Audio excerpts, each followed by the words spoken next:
Hi hello నమస్తే welcome to విజయ మా ఊరు ఆడియో బుక్స్ ఛానల్. నేను విజయలక్ష్మిని. ఫ్రెండ్స్, నవల స్రవంతిలో శ్రీమతి యద్దనపూడి సులోచనారాణి గారి నవల ఆశల శిఖరాలు వినిపిస్తున్నాను కదా. మరి ఈరోజు ఆశల శిఖరాలు నవల ఆడియో రెండో భాగం వినిపించబోతున్నాను. మరి ఆలస్యం చేయకుండా కథలోకి వెళ్ళిపోదాం పదండి.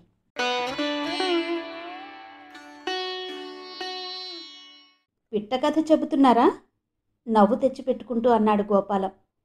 పిట్ట కథ కాదు, నీతి కథ అసలే కాదు, నా కళ్ళతో నేను స్వయంగా చూసిన యథార్థమైన కథ అంటూ చెప్పడం ప్రారంభించాను. నేను ఇంటర్ చదువుకునే రోజులవి. అద్దె కలిసి వస్తుందని ముగ్గురం కలిసి ఒకే గదిలో ఉంటున్నాం. మా గది పక్కనే ఇంకో వాటా ఉంది. అందులో భార్యాభర్త ఒక పిల్లవాడు ఉండేవారు. ఆయన ఎవరితోనూ ఎక్కువగా మాట్లాడేవాడు కాదు. ఇల్లు ఆఫీసే లోకం అన్నట్టు ఉండేవాడు. ఆవిడ మాత్రం చాలా మంచిది. పచ్చటి ఛాయతో, పెద్ద బొట్టుతో, నవ్వు ముఖంతో కళకళలాడుతూ ఉండేది. భార్యాభర్తలిద్దరూ నడివయసు పైబడిన వాళ్లే. సంతానం పుట్టదు అని నిర్ధారణ చేసుకుని నిరాశ చెందిన తరుణంలో పుట్టిన పిల్లాడవడం చేత ఆ పిల్లాడంటే ఆవిడకి ప్రాణం కంటే ఎక్కువ అనిపించేది. మిగతా అన్ని రోజుల్లో అసలు ఇంట్లో మనుషులున్నారా లేరా అన్నంత నిశ్శబ్దంగా ఉండేవాళ్ల ఇల్లు ఆదివారం వస్తే చాలు సంతలా నానా గొడవగా ఉండేది. ఆయనకి పేకాట పిచ్చి ఉండేది. ఇంకెవరో స్నేహితులు ముగ్గురు నలుగురు వచ్చేవాళ్ళు. ఉదయం ఏ 10 గంటలకు కూర్చున్నారంటే రాత్రి ఏ 1 గంటకో 2 గంటలకో లేచేవాళ్ళు. పోనీ నిశ్శబ్దంగా వాళ్ల పనేదో వాళ్ళు చూసుకునేవారా అంటే నవ్వులు కేరింతలు వినలేక మా చెవులు హోరెత్తిపోయేవి. ఆదివారం వస్తోందంటే చాలు నా మిగతా 2 స్నేహితులు బయటకు జారుకునేవాళ్ళు. పగలంతా తిరిగినా రాత్రికి ఇంటికి తిరిగి రాక తప్పదు కదా. చెవుల్లో దూది పెట్టుకుని పడుకునేవాళ్ళం. మేమావిడని పిన్నిగారు అని పిలిచేవాళ్ళం. మా దగ్గరున్నది ఒకే తాళం చెవి అవ్వడం వల్ల మేం బయటకు వెళితే గది తాళం చెవి ఆవిడకిచ్చి వెళ్ళేవాళ్ళం. ఆ రోజు నా రూమ్లో ఉండేవాళ్లలో ఒక అతను ఊరు వెళ్ళాడు. రెండో అతను మొదటాట సినిమాకి వెళ్ళాడు. నేనొక్కడే రూమ్లో ఉన్నాను. పక్క వాటాలో నుంచి మాటలు వినిపించసాగాయి. పిన్నిగారి కంఠం నేను వెంటనే గుర్తుపట్టాను. ఆవిడ సగం సాధింపుగా సగం ఏడుపు గొంతుతో అంటోంది, పిల్లవాడు పెద్ద అవుతున్నాడు. వాడి ముఖం చూసైనా మీరు మానేయాలి. వాడిని చూసి ఎందుకు మానడం? వాడు నేర్చుకుంటాడు. వెర్రి వేషాలేస్తే డొక్క చీరేస్తానని చెప్పు. మీరు చేసిన పని ఇంకొకరు చేస్తే అది వెర్రి వేషమా? ఇదిగో, నన్ను ఆట్టే తర్కించకు. తిక్క లేచిందంటే నేను మనిషిని కాదు. ఈ నెలలో మీరు పోగొట్టుకుంది ఎంతో తెలుసా? ఎంతైనా నీకు అనవసరం. నీ పుట్టింటి నుంచి తెచ్చిన సొమ్మేమీ ఖర్చు పెట్టలేదులే. ఇట్లా అయితే మన అప్పులు ఎలా తీరుతాయండి? ఆయన చర్రుమన్నట్టు పెద్దగా అన్నాడు. ఏం చేయమంటావు నన్ను?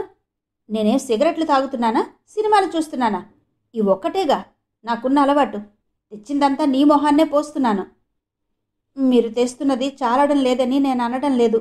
ఉన్నది పాడు చెయ్యొద్దు అంటున్నా గాని. నోర్మయ్, ఇన్నాళ్ళు మూసుకోబట్టే ఇంతవరకు వచ్చింది. మీరిక నుంచి ఈ పాడాట ఇంట్లో ఆడొద్దు. నువ్వెవరే వద్దనడానికి? నీ ఇష్టం ఎవరికి కావాలి? బోడిష్టం. చూస్తూ ఉండండి. ఎప్పుడో ఒక రోజున వాళ్ళు మన గుమ్మం ఎక్కకుండా చేస్తాను. మీకు ముందే చెప్తున్నాను. ఏం చేస్తావే నువ్వు? పెడి పెడి దెబ్బలు, తర్వాత తిట్లు వినిపించాయి. ఆవిడ ఏడుపు వినిపించింది. వినకుండా ఉండాలని ఎంత చెవులు మూసుకున్నా అన్నీ వినిపించాయి. నాకెలాగో ఉంది. ఆయన తరపున ఆలోచిస్తే అది నిజమే అనిపించింది. ఈవిడ తరపున ఆలోచిస్తే ఇది న్యాయంగానే ఉంది. ఆ రోజు తర్వాత ఆయన ఇంట్లో ఆడడం మానేశాడు. ఆవిడ సంతోషించినట్టే కనిపించింది. కానీ ఆ సంతోషం బహుశా అట్టే కాలం నిలిచి ఉండదు. ఎందుకంటే ఆయన ఆదివారం వస్తే ఇంట్లో ఉండేవాడు కాదు. ఒక్కోసారి శనివారం రాత్రి పోయి సోమవారం ఏ తెల్లవారుజాముకో తిరిగి వచ్చేవాడట. ఆవిడ మమ్మల్ని అప్పుడప్పుడు ఆయన్ని వెతికి రమ్మని పంపించేది. కానీ మేమెంత వెతికినా ఆవిడ చెప్పిన చోటల్లా ఆయన కనిపించేవాడు కాదు. ఆయనలో ఈ ఒక్క బలహీనతని మినహాయిస్తే వాళ్ల మధ్య ఏ భేదాభిప్రాయం లేదు. ఉన్నదాంట్లో సుఖంగా సంతోషంగా ఉండాల్సిన స్థితి వాళ్ళది. ఒకసారి ఆఫీస్కు సెలవు పెట్టాడు. ఆఫీస్లో ఇన్స్పెక్షన్ రోజులట. సెలవు గ్రాంట్ చేయలేదు. ఉద్యోగం ఊడేంత పని అయింది. అయినా ఆయనకి కించిత్తు కూడా లక్ష్యం ఉండేట్టు లేదు. పేకాట పోరు ఆయన మీద మంత్రంలా పనిచేసేది. ఆ పేరు చెబితే ఆయనకి మరో విషయం గుర్తుకు రాదుట. పిన్నిగారి క్షోభ అంతా ఇంత అని చెప్పడానికి లేదు. మనిషి మేం చూస్తుండగానే దిగాలుగా ఎలాగో అయిపోయి చిక్కిపోయింది. అప్పులాళ్ళు వచ్చి తిరిగిపోతూ ఉండేవారు. ఒక్కోసారి వాళ్ళు అసభ్యంగా అవమానంగా మాట్లాడుతుంటే మేం వచ్చి నయానో భయానో నచ్చ చెప్పి పంపేవాళ్ళం. ఆసారి నేను శని ఆదివారాల్లో డబ్బు కోసం మా ఊరు వెళ్ళాను. తిరిగొచ్చేసరికి పిన్నిగారు లేరు. ఆవిడ బాత్రూమ్ తలుపులు వేసుకుని కిరసనాయిలు పోసుకుని కాల్చుకుని చచ్చిపోయింది అని చెప్పారు. మాడిపోయిన ఆవిడ శరీరాన్ని, వెళ్లుకు వచ్చిన నాలికని నా రూమ్మేటు శివం వర్ణించి చెబుతుంటే నా ఒళ్ళు జుగుప్సతో జలధరించినట్టయింది. తన చావుకి తనే కారణమని, తనకి జీవితం మీద ఇచ్చ నశించింది కాబట్టి ఇలా చేస్తున్నానని చెప్పి ఉత్తరం రాసిపెట్టి చనిపోయింది. అన్నిటికంటే చిత్రమేంటంటే ఆవిడ బ్రతికున్నప్పుడు కాస్తైనా లక్ష్య పెట్టని మనిషి ఆవిడ చనిపోగానే ఆ విరక్తితో సంసారం వదిలేసి ఎటో వెళ్ళిపోయాడు. తల్లిదండ్రుల మధ్య ఎంతో అపురూపంగా పెరగాల్సిన ఆ పిల్లాడు ఎవరో బంధువుల ఇంట్లో విదిలింపులు అదిలింపులతో పెరుగుతున్నాడు. ఈ సంఘటన గుర్తుకొచ్చినప్పుడల్లా నా మనసంతా ఎలాగో అయిపోతుంది అన్నాను. అంతవరకు సీరియస్గా విన్న గోపాలం నవ్వడం ప్రారంభించాడు. నేను చిరాగ్గా చూశాను. మీరు చెప్పింది ముమ్మాటికి నీతి కథే. వాస్తవమైతే అలా జరిగి ఉండేది కాదు. ఎందుకో చెప్పమంటారా? ఆవిడ చచ్చిపోయిన తర్వాత ఆయన అలా దేశాల వెంట లేచిపోయేవాడు కాదు. హాయిగా లక్షణంగా కాస్తో కూస్తో కట్నం తీసుకుని రెండో పెళ్లి చేసుకుని ఆ భార్యతోనే పేకాటాడుతూ కూర్చుండుండేవాడు. మీరే కాదు మహాశయ, 190 మంది అందరూ పేకాట పేరెత్తితే నాశనమైపోయిన కుటుంబాల గురించి చెబుతారు. ఎవరి సంగతో ఎందుకు మనకి? మీ ఎదురుగా నేనున్నాను. ఈ పేకాట అనే శ్రీరామ రక్ష వల్లనే నేను నా భార్య పిల్లలు బతుకుతున్నాం, సుఖంగా ఉన్నాం. కానీ మీ ఒక్కడి సుఖం వెనుక ఎంతమంది నిట్టూర్పులు శాపనార్థాలు దాగి ఉన్నాయో ఆలోచించండి అన్నాను. గోపాలం ముఖంలో నవ్వు మాయమైంది. అతని కళ్ళలో కసిలాంటిది కనిపించింది. ఉద్రేకంగా అన్నాడు, ఎందుకు ఆలోచించాలి నేను? నా గురించి ఎవరైనా ఆలోచిస్తున్నారా? నాకు కావలసింది నా సంసారం, నేను నిశ్చింతగా ఉండడం అంతే.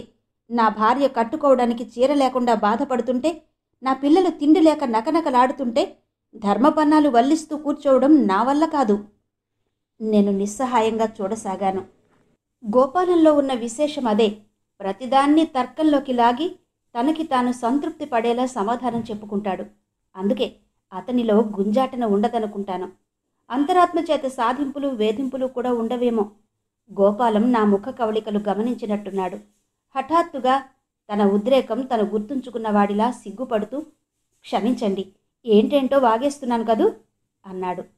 ఈ దేశంలో అవినీతి, స్వార్థం ఇలా మహావృక్షంలా పెరిగి శాఖోపశాఖలుగా ఎందుకు విస్తరించిందో నాకిప్పుడు మెల్లమెల్లగా అర్థం కాసాగింది.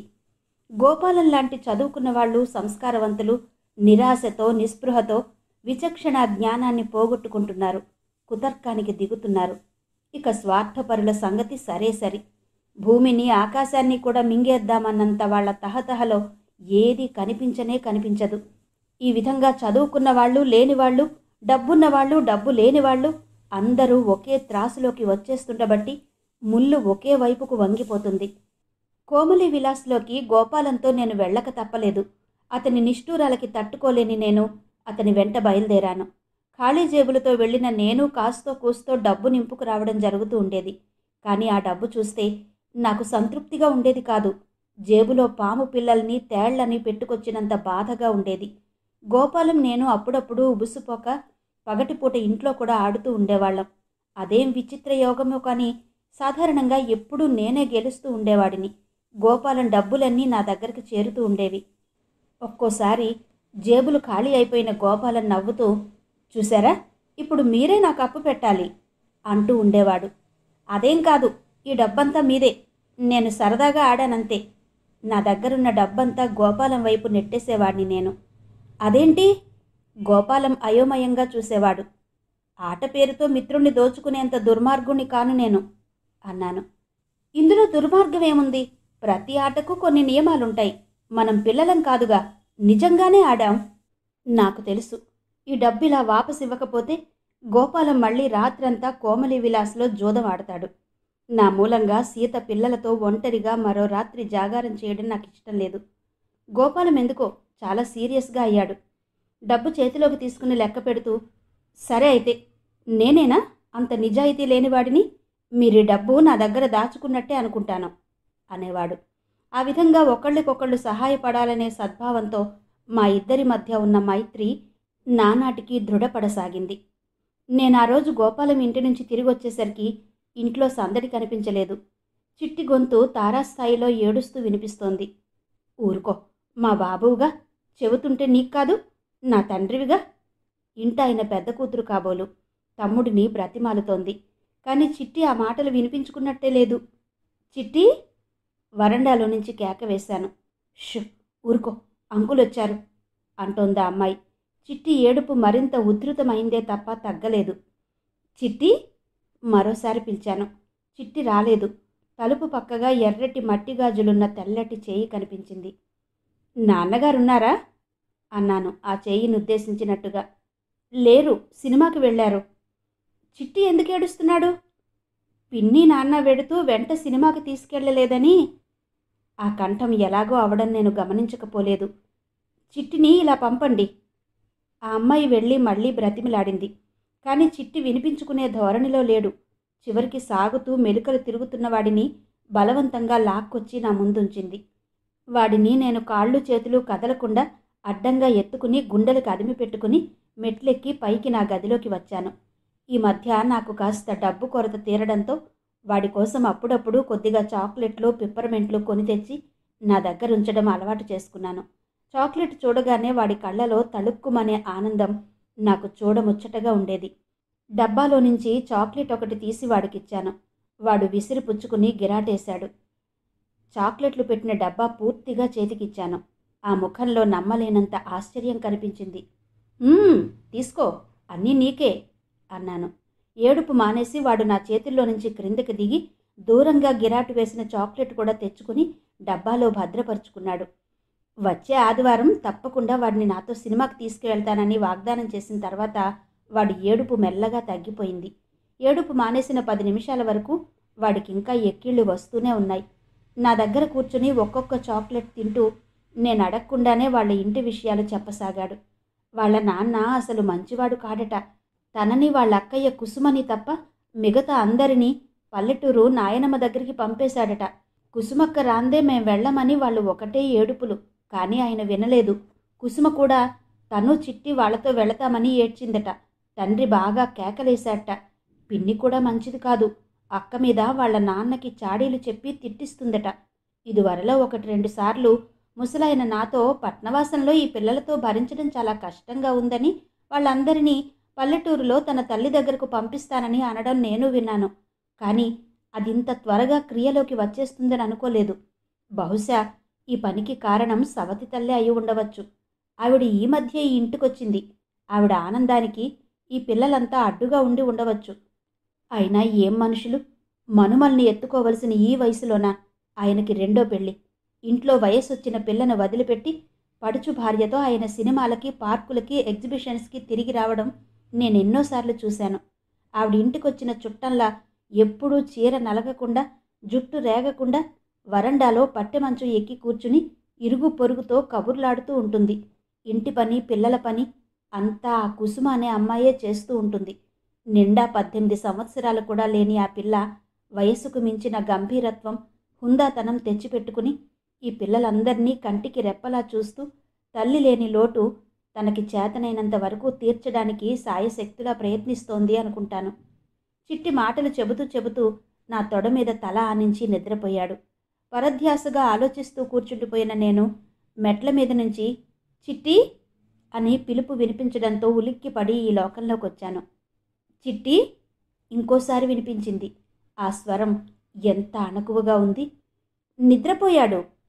ఆ అమ్మాయి నేను ఊహించినట్టే పైకి రాలేదు. కుసుమ నా దృష్టిలో చాలా చిన్నపిల్ల. దాదాపు మా లక్ష్మి వయసే ఉంటుంది. ఈ అమ్మాయిని చూసినప్పుడల్లా నాకు లక్ష్మి గుర్తుకొస్తుంటుంది. కానీ కుసుమ ఎందువల్లనో కానీ ఎప్పుడూ నా ఎదుటకే రాదు. చిట్టిని లేవదీసి భుజాన వేసుకుని మెట్ల దగ్గరకొచ్చాను. ఇవ్వమన్నట్టు చేతులు చాచింది. నేను తీసుకొస్తాను. వీడినెత్తుకుని ఈ మెట్లు దిగడం కష్టం. చిట్టిని తీసుకొచ్చి లోపల పడుకోబెట్టాను. తిరిగి వచ్చేసే ముందు ఒక్క క్షణం ఆగి జేబులో నుంచి డబ్బు తీసి, ఇదిగో అద్దె, 3 రోజుల నుంచి ఇవ్వాలని ప్రయత్నం, మీ నాన్నగారు కలవడం లేదు అన్నాను. ఆ అమ్మాయి అడ్డంగా తలూపింది. వద్దు, నాన్నగారికే ఇవ్వండి అంది. నాకు అర్థమైంది.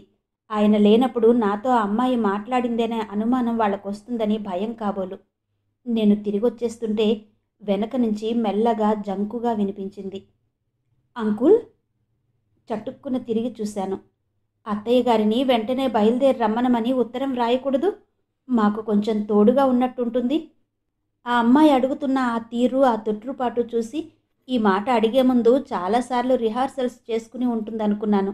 గతుక్కుమన్న నేను సమాధానం చెప్పకుండా వడివడిగా అక్కడి నుంచి వచ్చేశాను.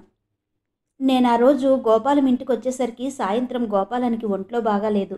4-5 రోజుల నుంచి సన్నగా లోలోపల జ్వరం వస్తోందట. పైకి చెప్పనే లేదు. అలాగే తోసుకు తిరుగుతున్నాడు. నాకు గోపాలాన్ని చూస్తుంటే అతను చెయ్యని పనంటూ లేదేమో అనిపించసాగింది. తెల్లవారుజామున మిల్క్ వ్యాన్ దగ్గర పాల సీసాలు తీసుకుని ఇంటింటికి తీసుకువెళ్ళి ఇస్తాడు. సీసాకి రూపాయి చొప్పునిస్తారు. 40 సీసాలున్నాయి. 40 రూపాయలు నెలకి. అంటే ఇంటి అద్దె వెళ్ళిపోతుంది. కానీ వెధవ 40 రూపాయల కోసం రోజు తెల్లవారుజామున లేవాలంటే ఎంత ఇబ్బంది! ఇబ్బంది అనుకుంటే ఈ జీవితంతో ఒక్కరోజు కాదు, ఒక్క క్షణం కూడా భరించలేం. నేనెంత పొద్దుపోయి పడుకున్నా టెన్షన్గా 5 గంటలకు మెలకు వచ్చేస్తుంది. ఆ తర్వాత నిద్ర పట్టదు. మంచం మీద అనవసరమైన ఆలోచనలతో అటు ఇటు పొర్లే కంటే ఇది నయం కదూ. ప్రాతకాల వ్యాయామం చేసినట్టు ఉంటుంది అంటూ తర్కంలోకి దిగేవాడు గోపాలం. నాకెలాగో ఉండేది. మనిషి భుక్తి కోసం కష్టపడాల్సిందే, తప్పదు. కానీ మరీ ఇంత దారుణంగానా? నా మటుకు నేను ఏదైనా ఒక పని చేస్తే దానికి తగిన ఫలం నేను పొందుతున్నానా లేదా అని చూసుకుంటూనే ఉంటాను. ఆ రోజు నేను వెళ్ళేసరికి ఎప్పుడూ లేంది భార్యాభర్తలిద్దరూ ఘర్షణ పడుతున్నారు. సీత అంత బిగ్గరగా మాట్లాడగా నేను వినడం అదే మొదటిసారి. మీరు నా మాట వినకపోతే ఆ వెధవ సీసాలు అవతల పారేస్తాను. వాళ్ళకి ఇబ్బంది అవుతుంది సీత అంటున్నాడు. అయితే అవనండి, ఒక్కరోజు ఏం పర్వాలేదు. ఇంతలో నన్ను చూసిన సీత వెంటనే ఆపద్బాంధవుడు దొరికినట్టు చూస్తూ, అన్నయ్య గారు మీరైనా చెప్పండి అంది. ఆ కంఠంలో బిగబెట్టుకున్న దుఃఖం నేను గమనించకపోలేదు. ఏంటి గోపాలం, మా చెల్లెల్ని తీరుబడిగా కూర్చుని బాధ పెడుతున్నావు అన్నాను లోపలికొస్తూ. పాల సీసాలు తిప్పి పంపేసి తీసుకురావడం మా వల్ల కాదు అని చెబుతానంటుంది. ఒక్కరోజు జ్వరం కోసం అంత తొందరపడితే ఎలా అన్నాడతను. ఒక్కరోజు జ్వరమా? 3 రోజుల నుంచి నాతో చెప్పలేదు. నిన్నంతా పచ్చి మంచినీళ్లు తాగలేదు. చెబుతున్నా వినకుండా పొద్దున్న చలిలో లేచి వెళ్ళాడు. ఇదేదైనా ఏ న్యూమోనియాలోకైనా దింపితే? గోపాలం నవ్వాడు. నీకా భయమేమీ అవసరం లేదు సీత. రోగాలెప్పుడూ ఉన్నవాళ్ల దగ్గరికే చేరతాయి, లేని వాళ్ల దగ్గరికి అంత రావు. వస్తే మనం మేపలేమన్న సంగతి వాటికి కూడా తెలుసు అన్నాడు. ఏమో బాబు, మీ వ్యంగ్యం నాకు అనవసరం. అయితే ఇప్పుడు నన్నేం చేయమంటావో చెప్పు. మీరు పాలు తేవడానికి వెళ్ళొద్దు, మానేయండి. గోపాలం ముఖంలో కోపం లాంటిది కనిపించింది. నేను కల్పించుకుంటూ అన్నాను. దీనికింత గొడవెందుకు? నేనో మార్గం చెప్తాను వినండి. గోపాలం వెళ్ళనవసరమూ లేదు, పాలు మానడమూ వద్దు. ఇద్దరూ నా వైపు తిరిగారు. 1-2 రోజులు నేను తెచ్చిస్తాను, సరేనా? మీరా? ఆశ్చర్యంగా చూసింది. నువ్వా అన్నాడు గోపాలం. అవును, ఏ స్నేహితుడింట్లో వేళాపాళా లేకుండా కాఫీలు తాగి భోజనాలు చేసే హక్కున్న నాకు ఈ మాత్రం అధికారం లేదా? నవ్వుతూ అన్నాను. ఆ రాత్రి అక్కడే పడుకున్నాను. సాధారణంగా తెల్లవారుజామున ఎప్పుడో తప్ప నాకు మెలకువ రాదు. రాత్రంతా ఎంత జాగారం చేసినా చల్లటి ఆ ప్రశాంత వేళ కాస్త కళ్ళ మీదకు నిద్ర తెచ్చుకోవడం అలవాటు. కానీ గోపాలం ఇల్లు కొత్త చోటు అవడం వల్ల నిద్ర సరిగా పట్టని నేను 2-3 సార్లు లేచి టైం చూశాను. ఏంటా జాగరణ? ట్రైన్కి వెళ్ళేవాడిలా? నేను లేపుతాన్లే, పడుకో అన్నాడు గోపాలం. గోపాలం లేపకుండానే లేచాను. ఇళ్ళు చూపించటానికని నా వెంట బాబు కూడా వచ్చాడు. వాడి సాయంతో ఇళ్ళన్నీ పాల సీసాలు పంచి ఇచ్చి వచ్చాను. పాల సీసాలున్న క్యాన్లని 2 చేతులతో పట్టుకుని వడివడిగా తెల్లవారుజామున చలిలో ఆ చీకట్లో నడుస్తుంటే నాకే గమ్మత్తుగా అనిపించసాగింది. 2 రోజులు గడిచాయి. గోపాలం జ్వరం ఏమాత్రం తగ్గలేదు. లంకణాలు చేస్తున్నాడు. నాకు పాల పంపిణీ పని తప్పలేదు. సీత, గోపాలం ఈ పాలు తెచ్చిపెట్టేందుకు మనిషి కోసం తీవ్రంగా ప్రయత్నిస్తున్నారు. పర్వాలేదని, నాకే ఇబ్బంది లేదని చెప్పినా వినడం లేదు. ఆ రోజు తెల్లవారుజామున నేను పాల సీసా ఇచ్చే ఒక ఇంట్లో నుంచి గోవిందనామాలు వినిపించసాగాయి. ఇంటాయన తండ్రి అనుకుంటాను. చాలా శ్రావ్యంగా చదువుతున్నాడు. ఎంతో నిశ్శబ్దంగా ఉన్న ఆ పరిసరాల్లో ఆయన కంఠం గంభీరంగా విచిత్రంగా ప్రతిధ్వనిస్తోంది. సాధారణంగా నేను పాలు అని కేక పెట్టగానే బామ్మగారు ఒక ఆవిడ వస్తున్నాను నాయనా అనో, లేక వచ్చావా బాబూ అంటూనో వచ్చి తలుపు తెరిచి పాలు అందుకుంటుంది. ఆ రోజు కూడా ఆవిడ అలాగే అని పాల సీసా తీసుకుని లోపలికి వెళ్ళింది. పాల సీసాలు ఇవ్వడం అయిపోవచ్చిన నేను క్షణంసేపు ఒళ్ళంతా చెవులు చేసుకుని ఆ ఇంట్లో నుంచి వినవస్తున్న గోవిందనామాలు శ్రద్ధగా వినసాగాను.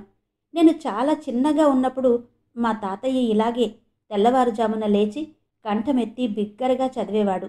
నాకు తెలియకుండానే బాల్య స్మృతుల్లో లీనమైపోయాను. ఆ రోజులే వేరు. జీవితం అంటే అర్థం తెలియని ఆ పసితనంలో ఒక అందం ఉంది. ఈ 25 సంవత్సరాల జీవితంలో గతంలోకి తిరిగి చూసుకుంటే మృదు మధురంగా కనిపించేది ఊహ సరిగా తెలియని ఆ చిన్నతనం ఒకటే.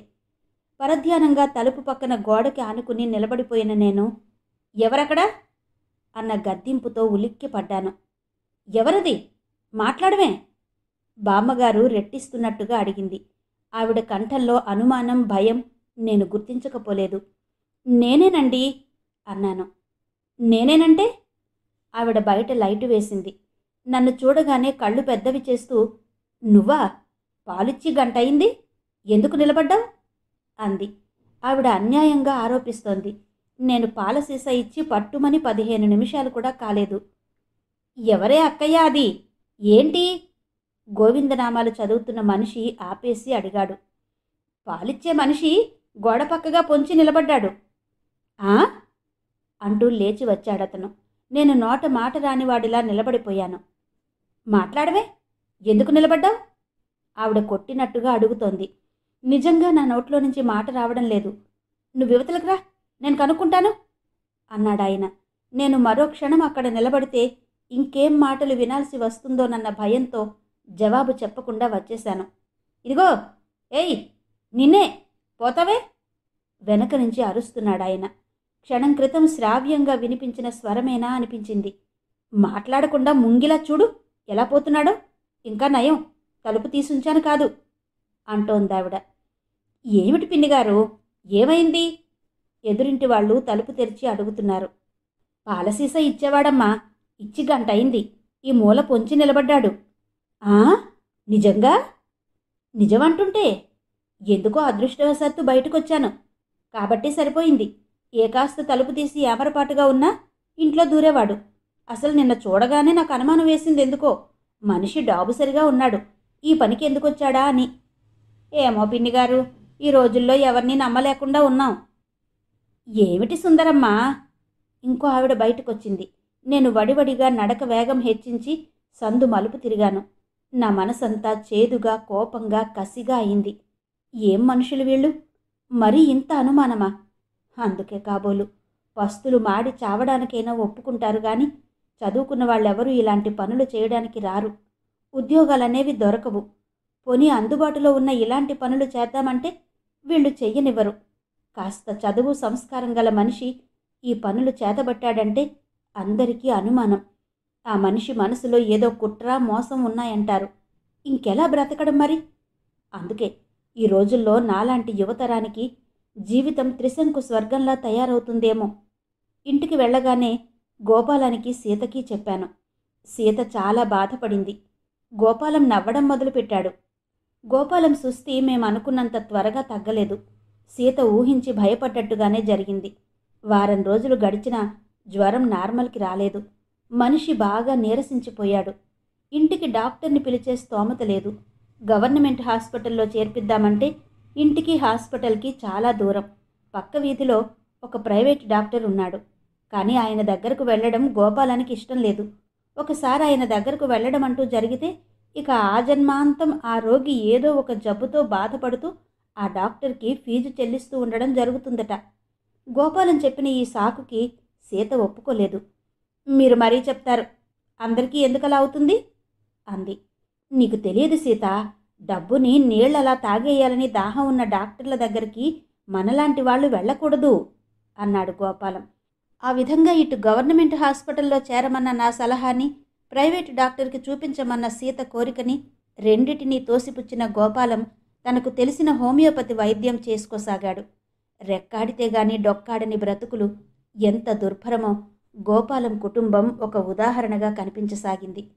ఏమాత్రం ఎగుడు దిగుళ్ళు వచ్చినా ప్రవాహంలో గడ్డిపోచల్లా కొట్టుకుపోతుంటారు వీళ్ళు. ఒక విధంగా ఆలోచిస్తే గోపాలం కంటే నేనే నయం అనిపిస్తోంది. నేను తిన్నా తినకపోయినా, పడుకున్నా కూర్చున్నా నన్ను అడిగేవాళ్లు లేరు. జీవితంలో సుఖం లేకపోతే పోయింది, బాదరబందీ లేదు.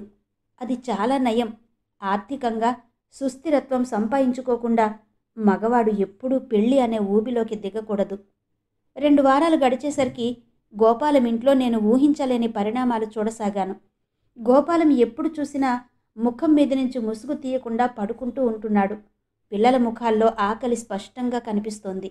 నేను గుమ్మంలో అడుగు పెట్టగానే నా చేతిలో బిస్కెట్ పొట్లం కానీ బ్రెడ్ కానీ ఉంటాయేమోనని ఆశగా కళ్ళు వెడల్పు చేసుకుని చూసేవాళ్ళు. వాళ్ళని చూడగానే నా గుండెలు పిండినట్టయ్యేది. సీత సంగతి సరే సరి, దిగమింగుతున్న ఆవేదన. గోపాలం ఎలా ఉన్నాడో చూడ్డానికి వెళ్ళిన నేను అతన్ని పలకరించి పిల్లలతో కాసేపు ఆ కబురు ఈ కబురు చెప్పి ఎక్కువసేపు కూర్చోకుండా వచ్చేసేవాడిని. కానీ ఆ ఇంటి నుంచి తిరిగి వచ్చిన చాలాసేపటి వరకు ఆకలిగొన్న ఆ పిల్లల ముఖాలు నన్ను వెంటాడుతూనే ఉండేవి. జూదమంటే అసహ్యించుకునే నేను తరచుగా కోమలి విలాస్కి వెళ్ళసాగాను. అక్కడ నాకొచ్చిన తృణమో పణమో పెట్టి గోపాలం పిల్లలకి ఏదైనా తెచ్చి ఇస్తూ ఉండేవాడిని. నా చేతుల్లో బియ్యం కూరలు ఉన్న సంచులు చూడగానే పిల్లల ముఖాలు ఆనందంతో కళకళలాడేవి. సీత ప్రాణం లేచి వచ్చినట్టుగా, ఆపద్బాంధవుణ్ణి చూసినట్టుగా చూసేది. నేను సీత ఒక విధంగా మొండు పట్టుపట్టి గోపాలాన్ని పక్క వీధిలో ఉన్న డాక్టర్ దగ్గరకు తీసుకువెళ్ళాం. ఆయన గోపాలాన్ని పరీక్ష చేసి ఇంత క్రితం నేనెప్పుడూ వినని కొత్త పేరేదో చెప్పాడు. ఇన్నాళ్ళు ఆలస్యం చేసినందుకు తల వాచేలా చివాట్లు పెట్టాడు. ఒక పెద్ద పేజీ నిండా మందులు టానిక్లు వ్రాసి ఇచ్చాడు. ఇవన్నీ పుచ్చుకోకపోతే తగ్గదంటారా? భయంగా అడిగింది సీత. డాక్టర్ కోపంగా చూశాడు. గోపాలం భార్యని చూపులతోనే మందలించాడు. గోపాలాన్ని రిక్షాలో ఎక్కించి ఇంటికి తీసుకువచ్చి పడుకోబెట్టాను. బజారుకెళ్ళి ముఖ్యమైన మందులు కొని తీసుకువచ్చి ఏవి ఏ టైంలో వేసుకోవాలో చూపించాను. రవి, నీకు శ్రమ అన్నాడు గోపాలం. అలాంటివేం మనసులో పెట్టుకోకు. నయమైతే ఇంతకి 10 రెట్లు నా కోసం నువ్వు శ్రమ పడేలా చేస్తాను అన్నాను నేను నవ్వుతూ. అతన్ని చూస్తుంటే నాకెలాగో ఉంది. ఈ కొద్ది రోజుల్లో అతని రూపమే మారిపోయింది. గడ్డం బాగా మాసింది. దవడలు పీక్కుపోయినాయి. కళ్ళ క్రింద గుంటలు బాగా తెలుస్తున్నాయి. ఎప్పుడూ నవ్వుతూ సరదాగా తమాషాగా ఉండే గోపాలం ఇతనేనా అనిపించింది. ఇతను మళ్ళీ కోలుకోవాలంటే ఎన్ని రోజులు పడుతుందో, ఎంత డబ్బు కావాలో. ఇదివరకు వీళ్ళ ఇంటికి వస్తే నా మనసు శాంతిగా హాయిగా ఉండేది. ఈ మధ్య ఇతనికొచ్చిన సుస్థితో ఆ కాస్త సుఖం కూడా పోయింది. నా సమస్యల్ని, ఒంటరితనాన్ని మర్చిపోవడానికి ఇక్కడికి తరచుగా రావడం అలవాటు చేసుకున్న నేను నాకు తెలియకుండానే వాళ్ళ ఇబ్బందుల్ని, చిరాకుల్ని నెత్తిన వేసుకుని వాటి గురించి ఎక్కువగా ఆలోచించటం ప్రారంభించాను. గోపాలం సుస్థితో సీతకి నాకు మధ్యనున్న మొహమాటం ఎప్పుడో మాకు తెలియకుండానే అంతరించింది. సీత ఇప్పుడు ఏదైనా అవసరం వస్తే నిస్సంకోచంగా నా ఎదుటికి వచ్చి అన్నయ్య గారు అంటూ చెప్పేస్తుంది.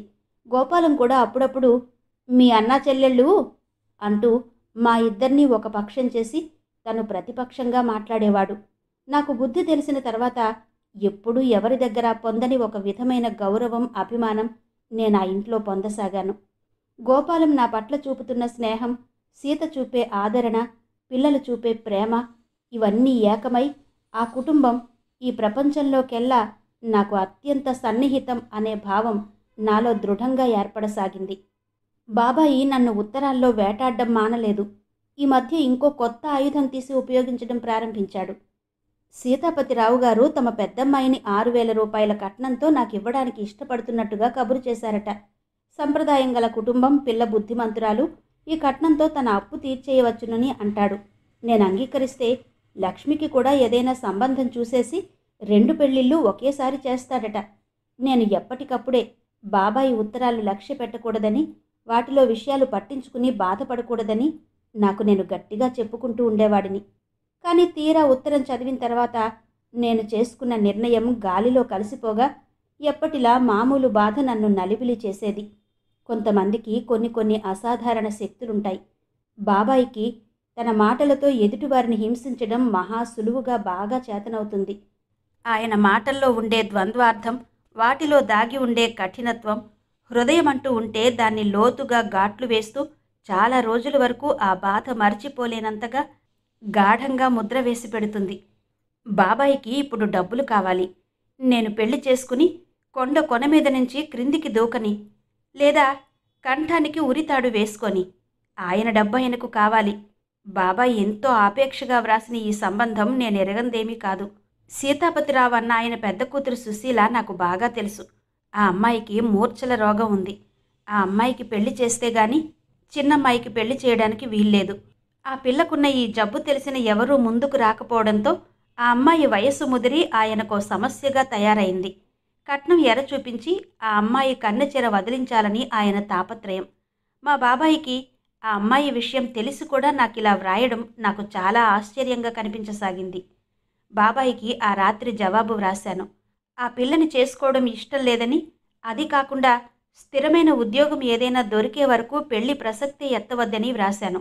బాబాయి దానికి జవాబు ఘాటుగా కోపంగా వ్రాశాడు. నేను చాలా స్వార్థపరుడినట. నాకు మంచి చెడు విచక్షణ జ్ఞానం లేదట. పాలు పోసి పెంచిన చేతినే కాటువేసే ద్రోహచింతన గలవాడినట. తన ఇబ్బందులు నాకు కించిత్తు కూడా బాధ కలిగించడం లేదట. కనీసం లక్ష్మి ముఖం చూసైనా నాకు జాలి అనేది లేదట. నా సుఖమే నాకు ప్రధానమట. కానీ ఎదుటివారి క్షేమం గురించి ఆలోచన రాలేదట. బాబాయి ఏకధాటిగా వ్రాస్తూ ఆరోపించిన ఈ అన్యాయమైన ఆరోపణలన్నీ నిశ్శబ్దంగా స్వీకరించి ఊరుకున్నాను. బాబాయికి ఇవ్వాల్సిన సమాధానం అంటూ ఏదైనా ఉంటే అది డబ్బు. ఆ డబ్బు నా దగ్గర లేదు. నేను జవాబు వ్రాయలేదని బాబాయి ఊరుకోలేదు. వెంటనే వ్రాస్తూనే ఉన్నాడు. ఆయన ఉత్తరం వచ్చినప్పుడల్లా నా కాళ్ల కింద మంటలు మండుతున్నట్టే అనిపిస్తూనే ఉంది. చివరికి బాబాయికి సమాధానం వ్రాసేశాను. బాబాయ్, నువ్వు వ్రాసినవన్నీ ఒప్పుకుంటున్నాను. నేను కృతజ్ఞుడినే. నీ డబ్బు నేను తీర్చలేను. నేను ఇల్లు మారుతున్నాను. ఇక నుంచి ఉత్తరాలు వ్రాయకు. నేను రాసిన ఈ ఉత్తరం చూడగానే బాబాయి ఇన్ని రంకెలు వేస్తాడో ఊహించుకుంటూ ఉత్తరం పోస్ట్ చేసి నా మనసులో ఉన్న ఈ ఆలోచనల జోరీగల్ని దూరంగా నెట్టడానికి సరాసరి గోపాలం ఇంటికొచ్చాను. గోపాలానికి కొంచెం నయంగానే ఉంది. 4-5 రోజుల క్రితం పథ్యం తిన్నాడు. కాస్త లేచి కూర్చోగలుగుతున్నాడు.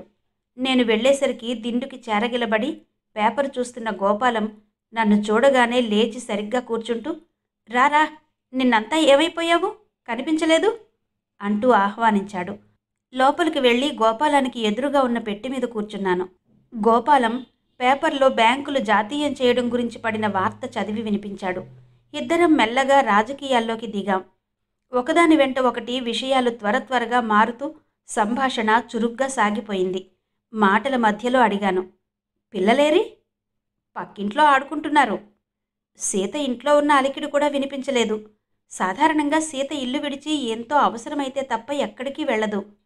సీత ఎక్కడా అని అడగాలని నోటి వరకు వచ్చి కూడా గోపాలం ఇంకేదో ఆవేశంగా చెబుతుంటే మర్చిపోయి చెవులు అప్పగించినట్టు ఆ విషయం వింటూ కూర్చున్నాను. బ్యాంకులు జాతీయం చేయడంలో ప్రజలకి గల లాభ నష్టాలను బేరీజు వేసి వివరంగా తన అభిప్రాయాలను చెబుతున్న గోపాలం ఇంతలో వీధి వాకిట్లో నుంచి సీత రావడంతో ఆగిపోయాడు. సీత భుజం చుట్టూ కొంగు కప్పుకుని ఉంది. చేతిలో ఏదో గిన్నె ఉంది. సీత, హఠాత్తుగా పిలిచాడు గోపాలం. సీత ఆగింది. ఏంటా చేతిలోది? అన్నం. అన్నమా? ఎక్కడిది? అతని కనుబొమలు ముడిపడ్డాయి. సీత తల తిప్పి భయంగా చూసింది. నిన్న మీతో చెప్పానుగా. నాతో చెప్పావా? ఏమని? గోపాలం కూర్చున్నవాడల్లా లేచి నిలబడ్డాడు. తడబడుతున్న అడుగులతో సీత దగ్గరగా వెళ్ళాడు. నువ్వు గుడికి కాదా వెళ్ళింది? కాదన్నట్టు తలూపింది. మరి? సీత సమాధానం చెప్పలేదు. గోపాలం సీత చేతిలో గిన్నె వైపు చూసి సీత ముఖం కేసి క్షణంసేపు మార్చి చూశాడు. ప్లేడర్ గారింట్లో వంట చేసి పెట్టి వచ్చావా? నిదానంగా అడిగాడు. అవును, నిన్న మీతో చెప్పానుగా. చాలా తగ్గు స్వరంతో అంది సీత. నాతో చెప్పావా? గోపాలం చెయ్యి ఉన్నట్టుండి గాల్లోకి లేచింది. సీత చెంప చెల్లుమంది. నేను చటుక్కున లేచి నిలబడ్డాను. గోపాలం సీత రెక్క పట్టుకున్నాడు. ఉరుముతున్నట్టుగా అన్నాడు. చెప్పావా నాతో? ఏం చెప్పావు? వాళ్ళకి వంట మనిషి అవసరమట అన్నావు. పని తక్కువేనన్నావు. జీతం ఎక్కువిస్తారు అన్నావు. నువ్వు వెళ్ళి చేస్తానని నాకు చెప్పావా? నన్ను అడగక్కర్లేదు అనుకున్నావా? నేను చచ్చిపోయాననుకున్నావా? గోపాలం చెయ్యి మళ్ళీ పైకి లేచింది. నేను చప్పున దగ్గరకు వెళ్ళి అతని చెయ్యి గట్టిగా పట్టుకున్నాను. గోపాలం, ఏంటిది? నీకేవైనా మతిపోయిందా? వారిస్తున్నట్టుగా పిలిచాను. గోపాలం నా చెయ్యి విదిలించుకోబోయాడు. కానీ నేను వదల్లేదు. అతన్ని బలవంతంగా తీసుకొచ్చి చాప మీద కూర్చోబెట్టాను.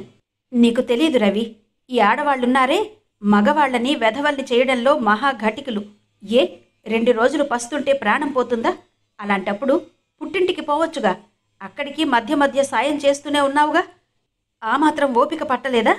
వాళ్ళు సాటివాళ్ళు. రేపు పెళ్ళానికి అన్నం పెట్టలేక వంటలు చేయించాడని నా ముఖం మీద నవ్వరు? తెల్లారి లేచినప్పటి నుంచి ముఖాముఖాలు చూసుకునేవాళ్లం. నేను తల ఎట్లా ఎత్తాలి? నువ్వే చెప్పు అన్నాడు. గోపాలం, నువ్వు అనవసరంగా ఆవేశపడుతున్నావు. సీత నిన్ను అడగకుండా చేయడం పొరపాటే కావచ్చు, కానీ నువ్వు తొందరపడ్డం బాగాలేదు. గోపాలం అరచెయ్యి చూసుకున్నాడు. అతని ముఖం హఠాత్తుగా కుంచుకుపోయింది. గోడ కానుకుని ఆయాసపడుతున్నట్టుగా కూర్చుని అతని మోకాలి మీద ముఖం దాచుకుంటూ అన్నాడు, నాలాంటి నికృష్టపు బతుకు ఎవ్వరికీ వద్దు. పెళ్ళాం పిల్లలకి అన్నం పెట్టలేనివాడు నిజంగా వెధవే. అతని ముందు మోకాలి మీద వంగి కూర్చున్న నేను అతని చెయ్యి మీద చెయ్యి వేస్తూ అనునయంగా అన్నాను, గోపాలం, అనవసరమైన ఆలోచనలతో మనసు పాడు చేసుకోకు. నువ్వు అసమర్థుడివి కాదు. అస్వస్థత వల్ల తాత్కాలికంగా వచ్చిన ఇబ్బందిని మీరు గోరంతలు కొండంతలుగా చేసుకోవడం ఏమీ బాగాలేదు. 4 రోజుల్లో నువ్వు కోలుకుంటావు. అంతా సవ్యంగా జరిగిపోతుంది. 10 నిమిషాల తర్వాత వంట ఇంటుకున్న పరదాని పక్కకు లాగి లోపలికి తొంగి చూశాను. సీత పాలవి పెట్టుకున్న చెక్క పెట్టిని ఆనుకుని నిశ్చేష్టురాలిలా ప్రాణం లేని బొమ్మలా నిలబడి ఉంది. సీత, గోపాలానికి 1 కప్పు హార్లిక్స్ కలిపివ్వు అన్నాను. సీత యంత్రంలా కదిలింది. స్టవ్ వెలిగించి దానిమీద నీళ్లు పెట్టింది. చెక్కపెట్టి దగ్గరకొచ్చి దానిమీద మూత ఎత్తి అందులో నుంచి హార్లిక్స్ సీసా తీస్తున్నదల్లా హఠాత్తుగా తలెత్తి నా వైపు చూస్తూ అంది, అన్నయ్య గారు, మీరే చెప్పండి. నేను చేసింది నిజంగా పొరపాటేనంటారా? తనకి బొత్తిగా ఒంట్లో బాగాలేదు. కోలుకోవాలంటే పుష్టికరమైన ఆహారం కావాలి. అక్కడికి మీరు సాయం చేస్తూనే ఉన్నారు. ఎన్నాళ్ళని మీ మీద ఆధారపడను? ఎన్ని రోజులని పిల్లల్ని అర్ధాకలితో పడుకోబెట్టను? నా రెక్కల్లో శక్తి ఉంది. నా కుటుంబం కోసం నేను కష్టపడడం తప్ప ఈ రోజుల్లో ఎంతమంది భార్యల చేత ఉద్యోగాలు చేయించడం లేదు? వాళ్ళంతా అభిమానం లేని వాళ్లేనా? సీత నోటి నుండి ఎన్నడూ ఇలా వాడిగా ఆవేశంగా ఎప్పుడూ వినని నేను క్షణంసేపు సమాధానం చెప్పలేని వాడిలా నిలబడిపోయాను. సీత హార్లిక్స్ సీసా తీసుకుని స్టవ్ దగ్గరకు వెళ్తూ అంది, తన ప్రాణం తన ఆరోగ్యం కంటే ఎవరో ఏదో అంటారనేది ఎక్కువ అంది. నేను నచ్చ చెబుతున్నట్టుగా అన్నాను, నువ్వనేది నిజమేనమ్మా, కానీ గోపాలం అభిమానం కూడా నువ్వు కొంచెం అర్థం చేసుకోవాలి. ఆడది ఇల్లు కదిలితే గౌరవహీనం అన్న దృష్టి మన వాళ్లలో ఇంకా బాగా పోలేదు. అదే నువ్వు ఇంట్లో ఉండి అప్పడాలు చేసుకుని అమ్మో ఆవకాయ వ్యాపారం చెయ్యి, ఎవరూ అంత వంక పెట్టరు. నువ్వు నీ భర్త అస్వస్థతగా ఉన్నాడని రెక్కల కష్టం చేసుకుంటున్నానంటున్నావు, నిజమే. కానీ ఎంతమంది నీ పరిస్థితులు అర్థం చేసుకోగలరంటావు? భర్త అనేవాడు సలక్షణంగా ఉండగా భార్య కష్టపడడం అనేది మన సంఘంలో రివాజు కాదు. ఈ స్వాభిమానం, ఆత్మగౌరవం అనేవి ఉన్నాయే, ఇవి మహా చెడ్డవి. వీటి వల్ల మనిషికి చెప్పరాని పాట్లు కలుగుతాయి. వాటి తాకిడికి తట్టుకోవాలంటే కాస్త మొండితనం, బండతనం కూడా చాలా అవసరం అన్నాను. సీత హార్లిక్స్ కలుపుతూ అంది, తనకంత కష్టమైతే సరే మానేస్తాను. గోపాలానికి వినిపించాలని కాబోలు కాస్త బిగ్గరగా అంది. నేను వెనక్కు తిరిగి గోపాలం వైపు ఏమంటావు అన్నట్టు చూశాను. గోపాలం కూడా బిగ్గరగానే అన్నాడు, నా కోసం ఎవరూ పస్తులు పడుకోవద్దు. అర్ధాకలితో అవస్థలు పడొద్దు. వాళ్ళ ఇష్టం వచ్చినట్టు చేసుకోమను. సీత వైపు తల తిప్పి చూశాను. సీత హార్లిక్స్ తెచ్చి నా చేతికి అందిస్తూ అంది, ఇది నా ప్రథమ తప్పిదంగా మన్నించొచ్చు. హార్లిక్స్ తీసుకెళ్లి గోపాలానికి అందించాను. గోపాలం తీసుకుంటూ అన్నాడు, ఇంకోసారి ఇలాంటిది జరిగితే ఎవరిని ఏమీ అనను. నా దోవ నేను చూసుకుంటాను. నువ్వు మా చెల్లెల్ని మరీ ఇంత బెదిరిస్తే నేను ఊరుకోను సుమా అన్నాను నేను నవ్వుతూ. ఆ రోజు ఇంటికి తిరిగొచ్చేస్తుంటే నాకు చాలా బాధ కలిగింది. డబ్బు లేకపోయినా గోపాలం, సీత ఉన్న దాంట్లో సుఖంగా సంతోషంగా బ్రతుకుతున్నారు. భగవంతుడు వాళ్ళ ఆనందం చూడలేక గోపాలానికి ఇలా అవస్థ కల్పించి అభిప్రాయ భేదం తెప్పిస్తున్నాడా అనిపించసాగింది. గోపాలం ఆవేశపడడంలో, అభిమానపడడంలో ఎంతో అర్థం ఉంది. నిజంగా ఆలోచిస్తే ఎంతమంది సీతని సరిగ్గా అర్థం చేసుకోగలరు అనుకున్నాను నేను.